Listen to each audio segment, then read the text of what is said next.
What's happening, Barrel Traders? Robert H here. Before I get into the recap today, I just wanted to discuss something quickly. Someone brought up a really good question in the chat room this morning. They said, how come Andrew's green every day and we're all watching what he does and we can't be green like him? Can anyone answer that? Another person responded, well, he's not green every day. He has losses, but he's also very experienced. Some other people also chimed in. But, you know, my answer was pretty blunt. It says, are we watching what he does? Yes. But are we doing what he does? No. Big, fat no. And why is that? Well, one, we're not Andrew, right? We don't have the skill, the experience, the intuition, the reaction time, all these things that he's developed over his trading career. We don't have that, right? Even though we think we're doing the same trade as him, when he calls him out in the room, if you're trying to mirror him, which I highly recommend you don't, we don't know what his thought process is. We don't know where his stop is. We don't know his profit target is. We don't know what his share size is. We don't know what his plan to exit is. Sometimes he's in and out so fast, you're stuck there, the deer in the headlights, during a big dump or a big pump, and you're getting destroyed, right? So this person went on to ask, should I just mirror Andrew and see what my results are? No, you should not. You should not worry about what other people are doing. Do not try to replicate what others are doing. And you guys know I talk a lot about basketball, right? So I'm going to skip those examples today. Today I'm going to bring up another metaphor. I watch Gordon Ramsay every day. How come I can't be a good chef like him? I've been watching him for 3 months, 6 months, 5 years, right? That's a foolish question in other areas of life if I were to ask that.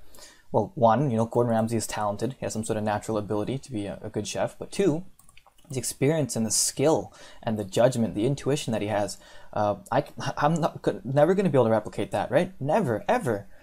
Does that mean I'm never going to be able to be a good cook? Absolutely no. I can be a good cook with enough practice, enough experience, right? Enough determination. I will be able to do, maybe I can make a lobster bisque really well or something, right? The key is, when you relate this back to trading, the key is to find out what you're good at.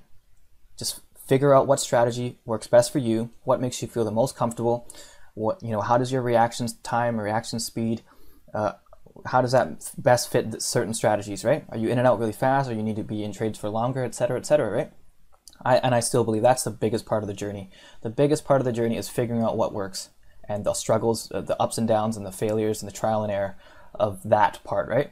Do not try to mirror other people. Don't mirror Andrew, the mods, anyone else in the room. You can look to them for advice, see how they trade, maybe test that out, see if that works for you, but definitely do not try to compare yourself, right?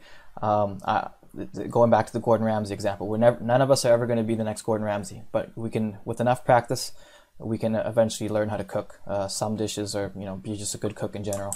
So enough rambling about that stuff. This is my first trade and my only trade of the day.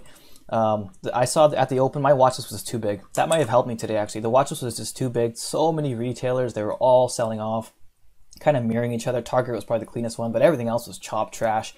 Anyone trying to take 5-minute orbs or 2-minute orbs, I think got chopped up pretty bad. So there was just too much moving, and I couldn't focus on one stock, so I missed the moves, and I think I was okay with that.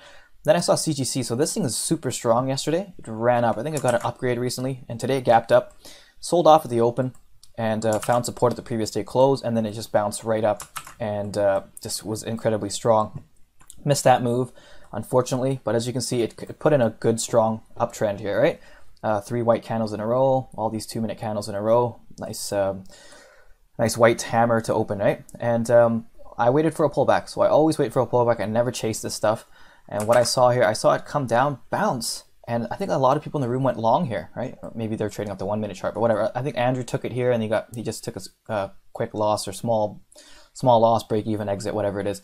It was a fake out. Then it came down, and I think people in the room got stopped out down here. Now I saw that too. I said, hey, this is an ABCD on the 2-minute chart, right? But then I looked down at the 5. This is one of the reasons why I've changed my layout to stack it like this, so I can see things vertically, right? So I can ensure I'm not going counter trend. This is going this way. The 5-minute has some sort of a setup, right? And then the 2-minute is where my entry is going to be.